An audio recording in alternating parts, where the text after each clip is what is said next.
আসসালামু আলাইকুম রহমতুল্লাহ। বাংলাদেশের প্রেস ব্রিফিং, প্রেস উইং সচিব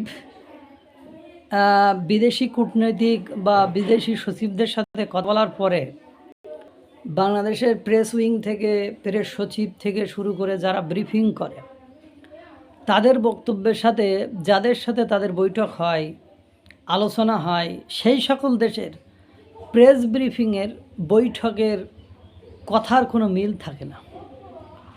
আপনারা জানেন, পাকিস্তান থেকে উচ্চ পর্যায়ের কর্মকর্তা কর্মচারীরা বাংলাদেশে এসেছিলেন ব্যবসায়িক সহ বিভিন্ন ইস্যুজ নিয়ে আলোচনা করার জন্য। তাদের সাথে আলোচনা হওয়ার পরে বাংলাদেশের পররাষ্ট্র সচিব জসিমউদ্দিন তিনি বলেছিলেন যে পাকিস্তানের সাথে আমাদের আলাপ হয়েছে, তারা ৭১-এর গণহত্যার বিষয়ে বা ৭১-এর ঘটনার কারণে প্রকাশ্যে বাংলাদেশের সামনে ক্ষমা প্রার্থনা করবে এবং 4.5 বিলিয়ন যে টাকা আমরা তাদের কাছে পাই এইটা তারা ফেরত দেবে এবং জম্মু কাশ্মীর নিয়ে কথাবার্তা হয়েছে।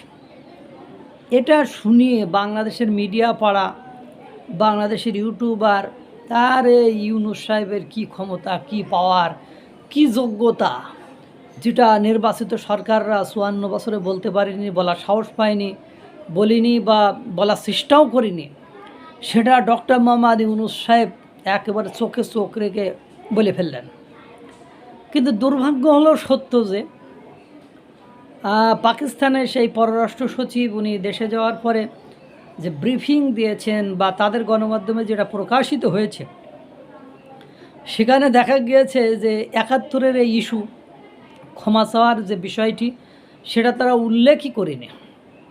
২ নম্বর বিষয় হলো টাকা ফেরত দেওয়ার কথা প্রসঙ্গ তো তুলিনি। আরে ভাই, টাকা কোন জায়গা থেকে ফেরত দেবে? তাদের যে অর্থনৈতিক অবস্থা, তাদের রিজার্ভে অত বিলিয়ন আছে কি না এটা কি কেউ জানে? আমার তো মনে হয় না যে পাকিস্তানের রিজার্ভে অত টাকা, অত বিলিয়ন ডলার আছে কিনা তাতেও সন্দেহ আছে। এখন ঘটনা হলো এই যে অবস্থা, আপনারা না বুঝে না শুনে জনগণের মনের আশা আকাঙ্ক্ষাকে পূরণ করার জন্য জনগণ কোন ধাঁচে চায় সেটা উপলব্ধি করে সেই ধরনের যে বক্তব্যগুলো দেন, এগুলোতে আপনাদের সম্মান, আপনাদের উপর জনগণের আস্থা এবং বিশ্বাস কোন জায়গায় যে পৌঁছায় সেটা কি কখনো কল্পনা করেছেন? এই একই ঘটনা আপনারা যখন বিমস্টেকে ব্যাংককে যে নরেন্দ্র মোদীর সাথে ডক্টর মোহাম্মদ ইউনূসের বৈঠক হয়, সেই স্থানেও, সেই জায়গাটাতেও আপনারা একই কথা বলেছেন যে আমরা শেখ হাসিনা ফেরত চাইছি, আমরা এ চাইছি, ও চাইছি, গঙ্গা চুক্তি, তিস্তা চুক্তি। কিন্তু কথা হলো, দুর্ভাগ্য হলো সত্য যে আপনাদের প্রেস উইং, প্রেস ব্রিফিং, আপনাদের পররাষ্ট্র সচিব বা আপনাদের কারোর বক্তব্যের সাথে ওই দেশের ভারতের কোনো বক্তব্যের মিল ছিল না। প্রেস সচিব শফিকুল আলম তো একেবারে মনে করেন সব বিষয়ে, ওই যে আমি প্রায় বলে Jack of all trade master of নান, সব জানতা কিন্তু কোনো কিছুর পণ্ডিত নয়। অর্থাৎ উনি তো উনার মতো বক্তব্য দেন, যে বক্তব্যর ফলাফল যে কি শূন্য হয় সবসময়, সেটা আমরা ইতিমধ্যে সব ইস্যুতে দেখেছি। উনি হুটহাট করে ওর নিয়ে মন্তব্য করেন, বেফাস মন্তব্য করেন, যে মন্তব্যের মাথা মুন্ডু কি কুল কিনারা মানে কোনো কিছুই নেই, এই ধরনের মন্তব্য উনি করে বসে থাকেন। তো এই যে একটা অপমান, আপনারা যদি এইভাবে করতে থাকেন, আপনারা যে দেশ থেকে ঘুরে আসেন ওই দেশ থেকে এসে এই ধরনের ব্রিফিং দেন, আসলে আপনারা যে বিগ জিরো নিয়ে বাড়ি আসেন, সব জায়গা থেকে আপনারা যে বিগ জিরো পান সেটা তো আমরা দেখেছি।